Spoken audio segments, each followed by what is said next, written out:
दरअसल आपको बता दें, महाराष्ट्र विधानसभा अध्यक्ष राहुल नार्वेकर ने मुख्यमंत्री एकनाथ शिंदे और उनके पूर्ववर्ती उद्धव ठाकरे के नेतृत्व वाले प्रतिद्वंदी शिवसेना गुटों द्वारा दायर अयोग्यता याचिकाओं पर सुनवाई की। इस दौरान शिंदे समूह ने अलग से सुनवाई की मांग की।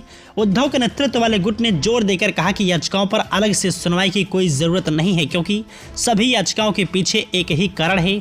विरोधी पक्षों का प्रतिनिधित्व करने वाले वकीलों के अनुसार नार्वेकर ने पहले याचिकाओं पर सुनवाई की प्रक्रिया शुरू कर दी थी, लेकिन शिंदे और 15 अन्य विधायकों के खिलाफ अयोग्यता याचिकाओं की पहली वास्तविक सुनवाई विधान भवन में हुई।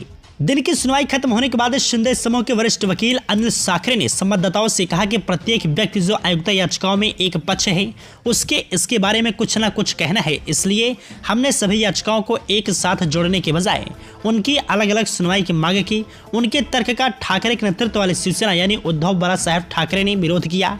राज्यसभा सदस्य अनिल देसाई ने कहा कि सभी अयोग्यता याचिकाओं को एक साथ जोड़ने और इसके बाद सुनवाई करने की हमारी मांग अब भी वही है, क्योंकि हर याचिका में उल्लिखित कारण एक ही है। उन्होंने कहा कि शिवसेना यूबीटी की ओर से दायर सभी याचिकाएं उन विधायकों को अयोग्य ठहराने से संबंधित है जो दूसरे पक्ष यानी शिंदे गुट में शामिल हो गए। देसाई ने कहा कि हम विधानसभा अध्यक्ष से आग्रह करते हैं कि याचिकाओं पर निर्णय लेने में और देरी न हो। न्याय में देरी न्याय न मिलने के समान है। नार्वेकर ने 11 अक्टूबर को कहा है कि उन्होंने अयोग्यता याचिकाओं पर सुनवाई 13 से आगे बढ़ाकर 12 कर दी है, क्योंकि वह तारीख 13 अक्टूबर को दिल्ली में G20 संसदीय अध्यक्षों के शिखर सम्मेलन P20 से टकरा रही थी। नार्वेकर ने कहा कि वह इस मामले में और देरी नहीं करना चाहते थे। शिंदे और 39 विधायकों के मूल पार्टी से अलग होने और सरकार बनाने के लिए भाजपा के साथ जाने के बाद पिछले साल शिवसेना के गुटों ने एक दूसरे के खिलाफ अयोग्यता याचिका दायर की। जुलाई में विधानसभा अध्यक्ष ने शिंदे के नेतृत्व वाली शिवसेना के 40 और उद्धव ठाकरे गुट के 14 विधायकों को नोटिस जारी कर उनके खिलाफ अयोग्यता याचिकाओं पर जवाब मांगा था।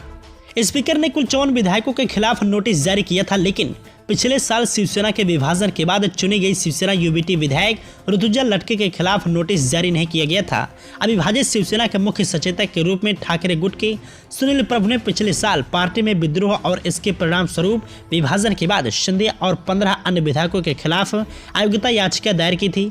इस साल 11 मई को सुप्रीम कोर्ट ने फैसला सुनाया कि शिंदे महाराष्ट्र के मुख्यमंत्री बने रहेंगे। शिवसेना यूबीटी नार्वेकर पर अयोग्यता याचिकाओं पर निर्णय लेने में जानबूझकर देरी करने का आरोप लगा रही है।